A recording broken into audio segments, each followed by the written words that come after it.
Good evening students. Lockdown ई पाठशाला में आप सभी का स्वागत है। मेरा नाम है रीचा छाबड़ा और मैं आपकी बायोलॉजी की टीचर हूँ। चलिए स्टार्ट करते हैं अपनी नेक्स्ट क्लास। इससे प्रीवियस क्लास में हमने tools of recombinant DNA technology को स्टार्ट किया था। जिस रिकम्बिनेंट डीएनए टेक्नोलॉजी में सबसे पहले हमने एंजाइम्स के बारे में पढ़ा था, जिसमें हमने रेस्ट्रिक्शन एंडोन्यूक्लियस एंजाइम को डिटेल में डिस्कस किया था। साथ ही साथ हमने क्लोनिंग वेक्टर के बारे में भी डिस्कस किया था। क्लोनिंग वेक्टर के अंदर सिलेक्टेबल मार्कर क्या होते हैं, उनका क्या स्पेसिफिक रोल होता है, इसके बारे में भी डिस्कस किया था। ठीक है, तो नेक्स्ट टॉपिक जो है हमारा वो है कॉम्पिटेंट होस्ट। ठीक है, तो जो रिकम्बिनेंट डीएनए हमने बनाया है, जिस डिजायरेबल डीएनए को हम किसी पर्टिकुलर होस्ट के अंदर इंजेक्ट करना चाह रहे हैं, और उस डिजायरेबल डीएनए को जितना इजी लगता है कि उसको होस्ट के अंदर इंजेक्ट कराया जा सकता है, उतना इजी नहीं होता है, क्योंकि वो डीएनए के ऊपर फास्फेट होने की वजह से नेगेटिव चार्ज रहता है। और नेगेटिव चार्ज होने की वजह से डीएनए बैक्टीरिया की मेम्ब्रेन को इजिली पास नहीं कर सकता है। और डीएनए को इजिली पास कराने के लिए हमें होस्ट को कॉम्पिटेंट बनाना पड़ेगा, उसके अंदर ऐसी एबिलिटी को जनरेट करना पड़ेगा जिससे कि वो फॉरेन डीएनए को इजिली अचीव कर सकती है। ठीक है, तो कॉम्पिटेंट होस्ट का मतलब कि उस होस्ट के अंदर डीएनए को, फॉरेन डीएनए को अचीव करने की एबिलिटी प्रेजेंट हो, उसको हम कॉम्पिटेंट होस्ट कहते हैं। ठीक है, तो कॉम्पिटेंट होस्ट बनाने के लिए, उस रिकम्बिनेंट डीएनए को होस्ट के अंदर इंजेक्ट करने के लिए हम कुछ मेथड्स का यूज करते हैं, जैसे केमिकल मेथड्स और फिजिकल मेथड्स, जिनके थ्रू हम फॉरेन डीएनए को, डिजायरेबल डीएनए को किसी भी होस्ट के अंदर इंजेक्ट करा सकते हैं, किसी भी होस्ट के अंदर डाल सकते हैं। तो अब हम उन मेथड्स को स्टडी करेंगे। ठीक है, तो competent host means for transformation with recombinant DNA. तो DNA being a hydrophilic molecule can not pass through cell membrane, कि डीएनए के ऊपर नेगेटिव चार्ज होने की वजह से वो बैक्टीरिया की सेल मेम्ब्रेन को इजीली पास नहीं कर सकता है। ठीक है, तो bacteria should be made competent to accept the DNA molecule. Bacteria को कॉम्पिटेंट बनाना पड़ेगा, बैक्टीरिया के अंदर उस एबिलिटी को जनरेट करना पड़ेगा जिससे कि वो फॉरेन डीएनए को, डिजायरेबल डीएनए को अपने अंदर एक्सेप्ट कर सकती है। तो competency is the ability of a cell to take up the foreign DNA, desirable DNA। तो उस competency का मतलब होता है किसी भी सेल के अंदर ability को जनरेट करना जिससे कि वो foreign DNA के मॉलिक्यूल को एक्सेप्ट कर सकती है। और cell is made competent by following methods. Cell को कॉम्पिटेंट बनाने के लिए हम जिन मेथड्स का यूज करते हैं, उसमें से सबसे पहले मेथड आता है हमारा केमिकल मेथड। नेक्स्ट मेथड आता है हमारा फिजिकल मेथड। तो सबसे पहले हम केमिकल मेथड के बारे में स्टडी करेंगे।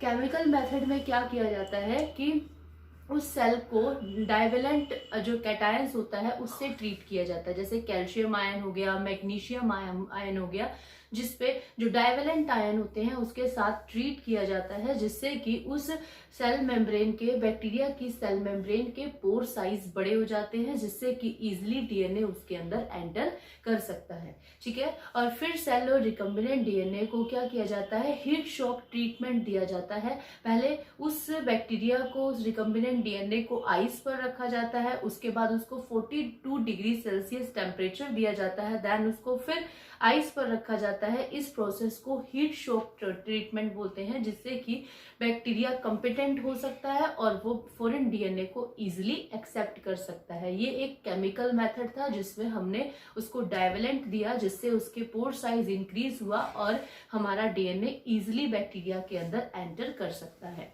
नेक्स्ट मेथड आता है हमारा फिजिकल मेथड। फिजिकल मेथड में सबसे पहले आता है हमारा माइक्रो इंजेक्शन। ठीक है, जिस तरह से हमने एनिमल्स और प्लांट्स के डिफरेंट वेक्टर को स्टडी किया था, उसी तरीके से हम यहाँ पर प्लांट्स में कि कौन सा मेथड यूज करके हम अपने फॉरेन डीएनए को इंजेक्ट करा सकते हैं, या एनिमल सेल के अंदर कौन सा मेथड जो हम यूज करेंगे जिससे कि हम डिजायरेबल डीएनए को उसके अंदर भेज सकते हैं। तो यहाँ पे आपके सामने 3 मेथड लिखे गए हैं। सबसे फर्स्ट है आपका माइक्रो इंजेक्शन। तो माइक्रो इंजेक्शन एक ऐसा मेथड है जिसका यूज हम एनिमल सेल्स के अंदर फॉरेन डीएनए को इंजेक्ट कराने के लिए करते हैं। इसमें क्या किया जाता है, एक माइक्रो पिपेट होती है इस तरह की, जिसमें हम, जैसे हम इंजेक्शन यूज करते हैं, अब वैक्सीन का यूज करते हैं, उसी तरह से एक माइक्रो पिपेट होती है जिसका यूज करके हम फॉरेन डीएनए को एनिमल सेल के न्यूक्लियस के अंदर इंजेक्ट कर देते हैं। इस मेथड को हम माइक्रो इंजेक्शन बोलते हैं। नेक्स्ट मेथड आता है बायोलिस्टिक और जीन गन मेथड।